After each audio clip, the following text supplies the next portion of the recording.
Nos motiva la idea de darle visibilidad a la experiencia de vivir en silla de ruedas. Para los que la viven, para los que la viven de cerca y para los que se la topan y no saben bien cómo reaccionar. Sí, sería de alguna manera hablar de inclusión y también de accesibilidad. Hablar de inclusión queda bien, pero realmente, ¿enfrentamos nuestros prejuicios? Para que lo accesible y la inclusión sea algo menos distante, menos complejo. Deseamos que sea un espacio para informar y lograr liberarnos, sonrojarnos y reírnos de nuestros tabúes. Soy Magdalena Iglesias, actriz y licenciada en marketing. Soy Juan Pablo Regalado, locutor, periodista y docente. Ahora coequippers en este podcast que surgió en una clínica de neurorehabilitación. Bienvenidos al Ruedo Podcast, exprimiendo tabúes.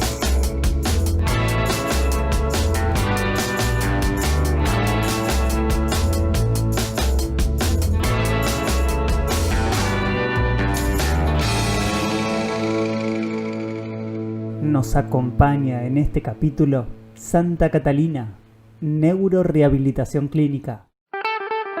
Hoy, Agostina Ciampa es licenciada en terapia ocupacional, doctoranda en psicología, especialista de empleo por la Universidad de Dartmouth, Estados Unidos, delegada argentina ante la Federación Mundial de Terapistas Ocupacionales, docente en grado y posgrado, y coordinadora del área de terapia ocupacional y recreacional de la Fundación Favaloro. Desde hace 10 años se dedica a la inclusión laboral de personas con discapacidad y se considera apasionada al trabajar por un mundo que aprenda a convivir en la diversidad. la motivación hacia el trabajo. ¿Cómo la trabajás vos? Que sé que es algo que le pones mucho el foco de decir, bueno, no cualquier trabajo, sino el trabajo que motive, el trabajo que se relacione con la vocación. Uh-huh.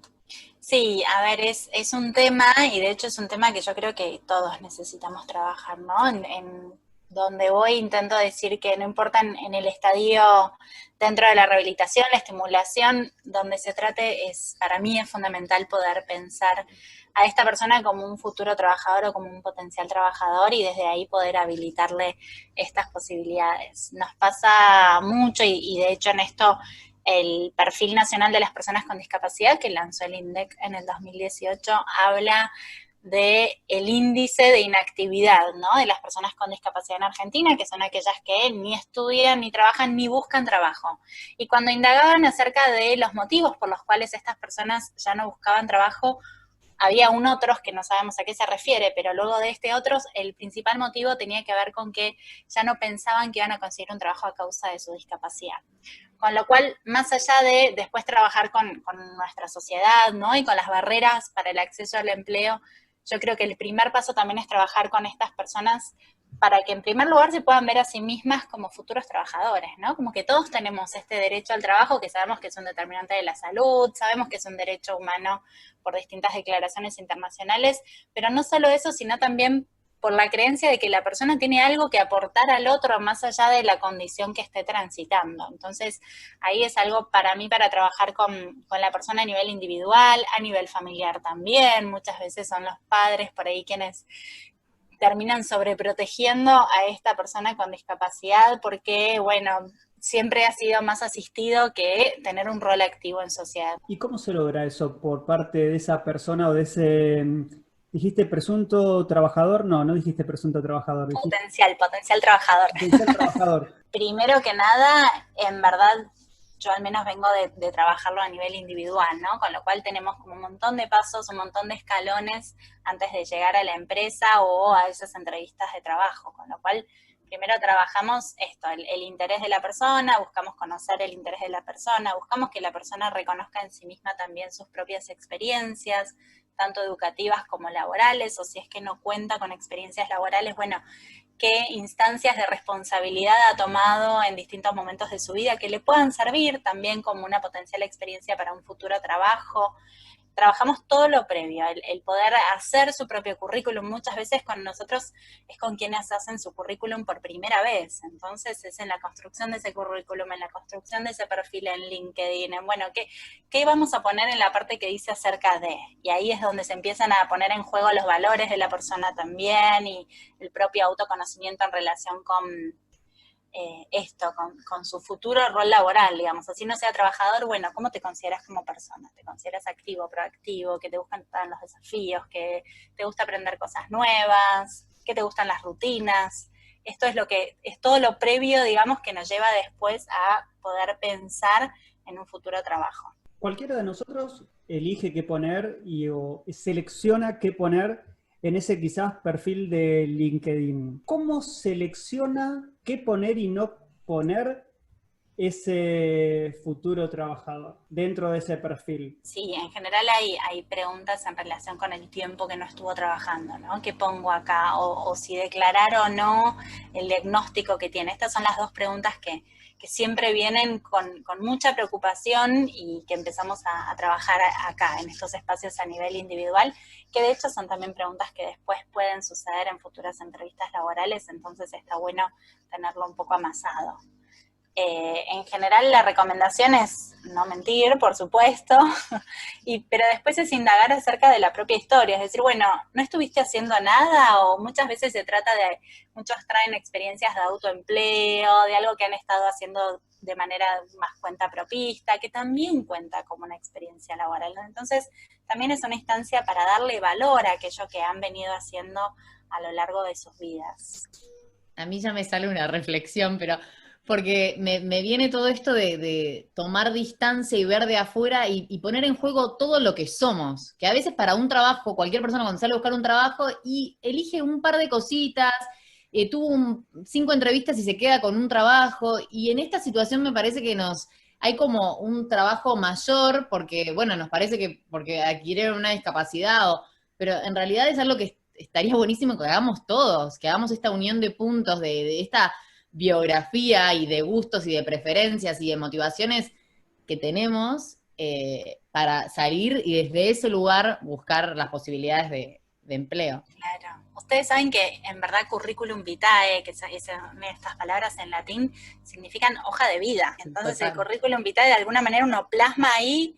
Está bien que uno plasma lo selectivo, ¿no? No siempre ponemos aquello relacionado con el tiempo libre o con hobby, o a veces sí, pero de alguna manera uno pone ahí como la experiencia de vida.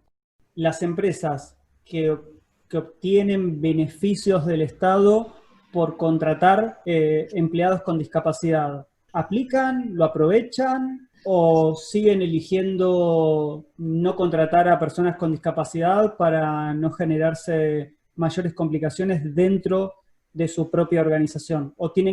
¿O el Estado quizás exige demasiado a nivel apoyos mínimos? Es muy buena pregunta. A ver, por un lado aprovecho acá porque siempre hay una duda con esto que yo les decía antes de la ley de cupo laboral, así que yo quiero aprovechar para esclarecerlo, que es que quienes están obligados a tener este 4% es el Estado, todos los organismos pertenecientes al Estado y las empresas que brinden trabajos terciarizados al Estado. Ellos son los que tienen la obligación de tener un 4% de personas con discapacidad en su planta. Después, toda empresa privada que no haga o no brinde ningún servicio o producto para el Estado no tiene ningún tipo de obligatoriedad. De momento, hay proyectos de ley, pero de momento no tiene ningún tipo de obligatoriedad. Sí, lo que ofrece el Estado, entonces, son beneficios impositivos en las cargas sociales de esos trabajadores y de esas empresas.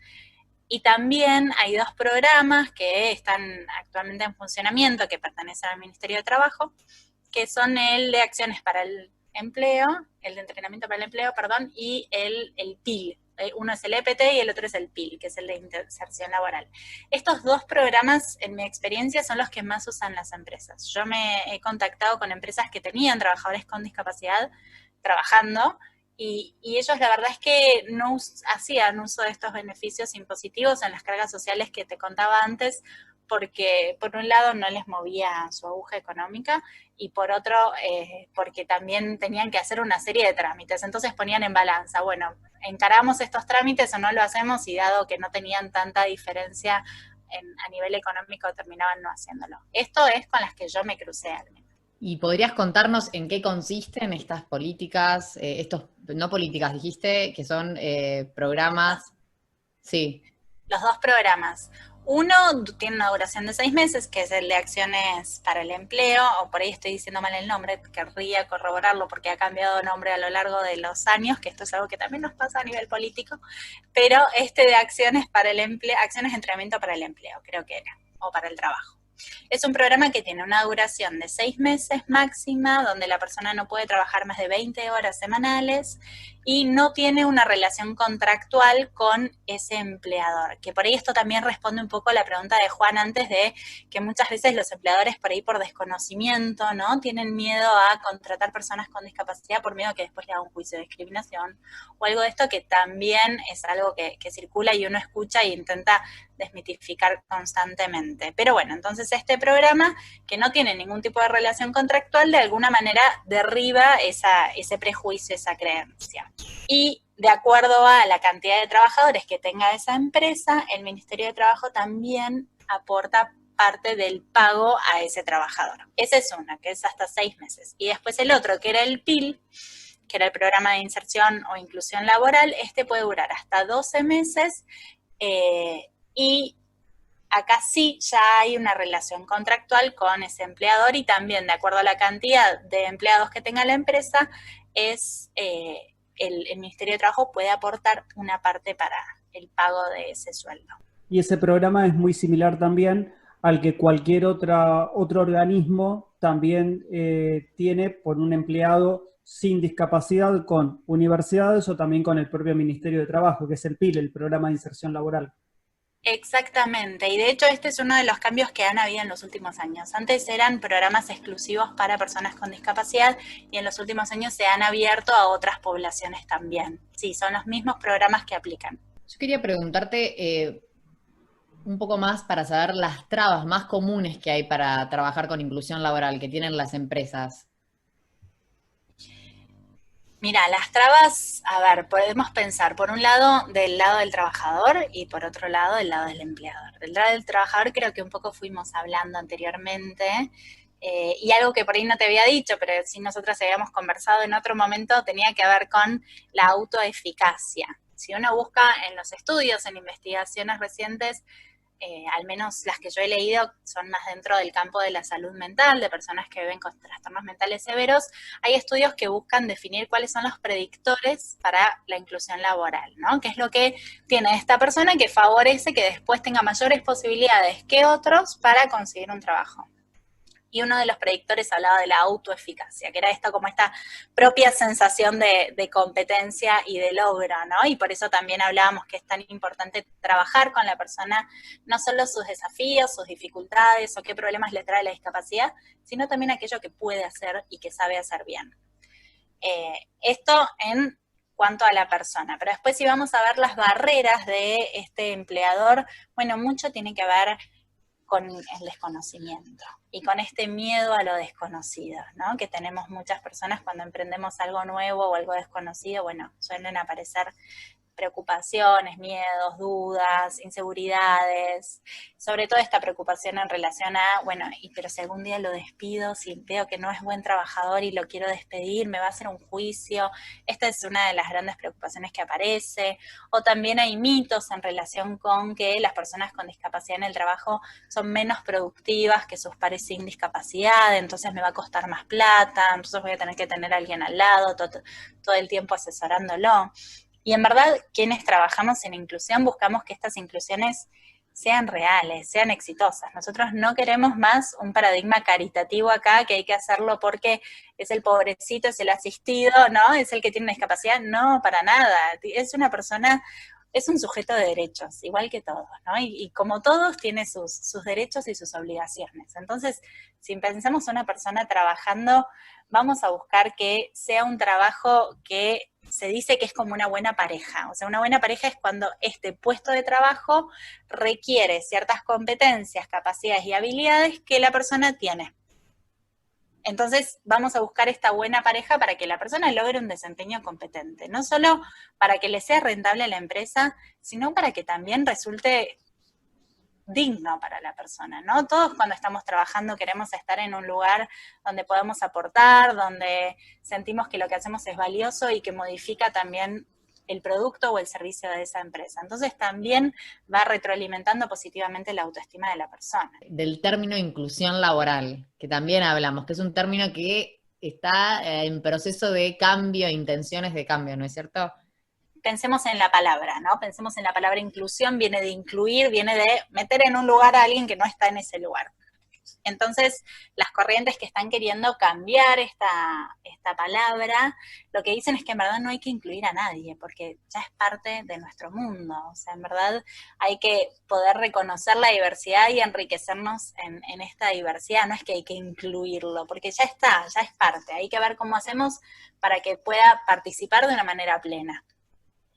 Por mi parte, saber si hay algo que no te hayamos preguntado o hay algún tema del que no hayamos hablado y que sería bueno poder, por lo menos en 30 segundos, que puedas hacer referencia y luego sí, en algún otro capítulo, obviamente que lo vamos a estar ampliando.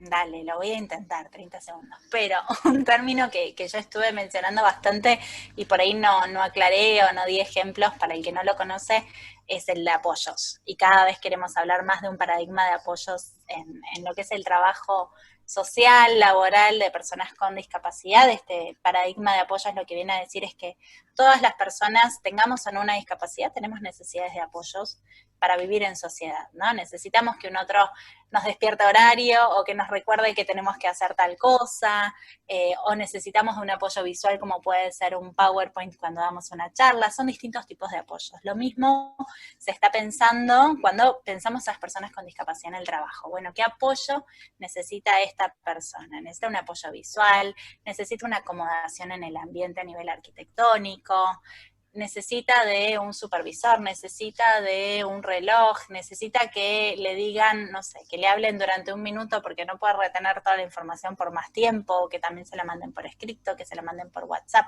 Entonces, son todos niveles de apoyo o requerimientos de apoyo, es lo que en verdad decimos, al momento del trabajo, que son apoyos que buscamos que vayan siendo naturales. Cuando yo les hablaba antes de inclusiones exitosas y de buenas parejas con el puesto de trabajo, lo que buscamos es que después esta persona logre tener apoyos naturales en ese lugar de trabajo y que entonces esta ayuda o asistencia profesional se vaya corriendo para que no haga más falta.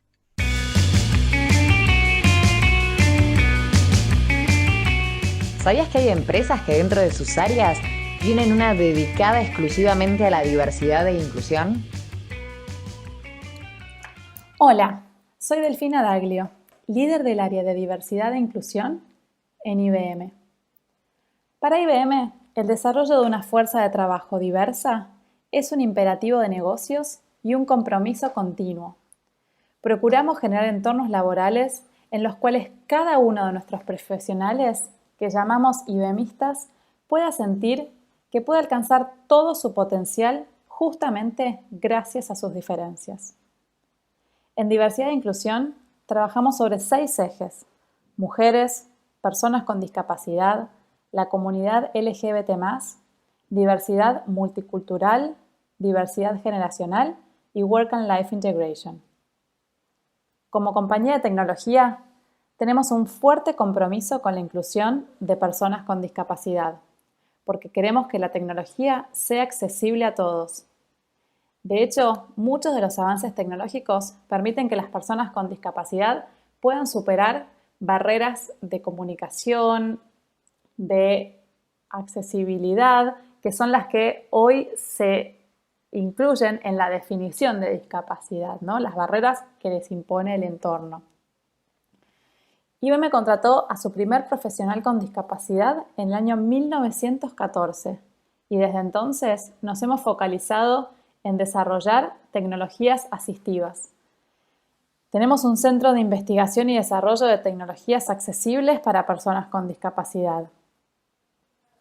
Yo creo que el primer obstáculo para la inclusión de personas con discapacidad tiene que ver con los miedos que enfrentan nuestros líderes a la hora de reclutar personas con discapacidad, ya que este desconocimiento genera miedos, porque en general tenemos poco contacto en la universidad, en el colegio, en la vida laboral. Por otro lado, en IBM no tenemos un programa específico de contratación de personas con determinada discapacidad para cubrir un cierto tipo de posiciones. Y por el tipo de servicios que ofrecemos a nuestros clientes, nuestros puestos exigen determinada formación y habilidades, así como también conocimientos del idioma inglés. Y este es sin duda nuestro mayor desafío. ¿Cómo hacemos para atraer a personas con discapacidad que tengan los conocimientos y la experiencia que requerimos? Cuando vamos a las universidades, pocas veces saben si tienen estudiantes con discapacidad, qué carrera estudian, en qué etapa de su carrera están y qué tipo de discapacidad tienen, como para poder entender los apoyos que deberíamos proveerles como empleadores. Nosotros analizamos cada puesto de trabajo para entender cuáles son los requisitos que puede llegar a tener. Y tenemos alianzas con organizaciones externas para capacitar a personas con discapacidad en los conocimientos que requerimos. También trabajamos junto a nuestra cadena de valor para poder incluir personas con discapacidad indirectamente. Las compañías que encuentran formas innovadoras de satisfacer las necesidades de usuarios con discapacidad y adultos mayores serán más capaces de atraerlos y retenerlos como clientes, a la vez que se aseguran que su propia fuerza laboral se mantiene comprometida y productiva. Sin duda, hay que trabajar muchísimo en la sensibilización para derribar ciertos mitos. Y nosotros también nos apalancamos mucho en nuestros propios profesionales. La realidad es que la inclusión está en nuestro ADN corporativo. En cuanto a nuestros procesos de reclutamiento, también buscamos que el proceso pueda ser accesible cuando una persona informa que tiene una discapacidad. Y la realidad es que muchas veces las empresas suelen poner el tema de la accesibilidad, sobre todo desde el lado edilicio, como una excusa para no seguir incluyendo personas con discapacidad. Pero para muchas de las personas con discapacidad no es necesario una enorme inversión en infraestructura. A veces la adaptación a un puesto de trabajo puede tener que ver con cambiar los horarios o hacer un horario reducido o adaptar las comunicaciones para que tengan un lenguaje más sencillo de entender. Entonces es muy importante entender que detrás de cada persona con discapacidad hay justamente una persona y lo que necesitamos es que esa persona pueda comentarnos cuáles son las necesidades que tiene, los ajustes, si es que requiere algo para poder hacer su trabajo en igualdad de en igualdad de condiciones con los demás. Así que yo creo que es un lindo desafío para las empresas poder animarse a incluir personas con perspectivas diferentes, personas que naturalmente sortean obstáculos y resuelven problemas todos los días para incluir en sus equipos de trabajo. Apóyense en organizaciones externas que puedan acompañarlas en el proceso y sobre todo es clave saber dónde buscar. Nosotros tenemos una alianza con incluyeme.com, que es una organización que presta servicios de capacitación, de contratación de personas con discapacidad, pero también tiene mucha llegada a las mismas personas con discapacidad. Entonces es una excelente fuente de reclutamiento.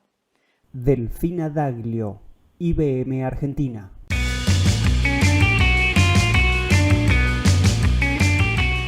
Si teníamos dudas todavía de si inclusión o qué otro término, escuchá a esta consultora. Mi nombre es Luciano Vélez, soy licenciado en Recursos Humanos y soy el fundador de Potenciat. Potenciat es una consultora especializada en inclusión laboral de personas con discapacidad que se encarga de transformar organizaciones convencionales en organizaciones inclusivas, donde se valore a las personas por su potencial y talento y no por su condición. Hoy quiero hablarles de dos conceptos que están muy relacionados a la temática de discapacidad, que es el concepto de integración y el concepto de inclusión. siempre con una mirada en el ámbito laboral, ¿no? Y si nos podemos generar interrogantes, ¿qué significa integración laboral y qué significa inclusión laboral? Cuando nosotros hablamos de integración laboral, hablamos de crear un puesto específico para una persona con discapacidad. Es decir, que la persona se inserta al mundo laboral, pero en un puesto creado para la persona. Un puesto que muchas veces suele estar alejado de los otros puestos, un puesto que muchas veces no tiene un nivel de importancia tan alto para la empresa y que es una tarea insignificante, un puesto que muchas veces se desarrolla a través de un programa de empleo, ya sea el Promover o cualquier otro programa, un puesto que realmente no desarrolla y no potencia a la persona con discapacidad. Es un puesto que se focaliza en la discapacidad y no en el talento de la persona. Por eso se llama integración. En cambio, el concepto de inclusión laboral nos habla de lo opuesto a la integración. No nos habla de crear un puesto. Nos habla de que los puestos que ya existen brinden oportunidades a todas las personas. A las personas con y sin discapacidad. En igualdad de condiciones. Pero para esto las empresas necesitan cambiar su cultura interna. Fomentar una cultura inclusiva, cambiar la mirada de la discapacidad. En vez de focalizarnos en la discapacidad, focalizarnos en todo lo que la persona nos puede ofrecer como empresa. Valorar su talento, sus competencias, sus habilidades, sus conocimientos, para que la empresa pueda crecer en conjunto a la persona. Muchas organizaciones hoy en día desarrollan prácticas de integración laboral como el inicio a este camino de ser una organización inclusiva. Pero yo les pregunto a ustedes, ¿en Argentina existen las organizaciones inclusivas? Y yo les puedo decir que sí existen, pero son muy pocas. Es importante generar un cambio e impulsarlos entre todos. Luciano Vélez, Potenciate.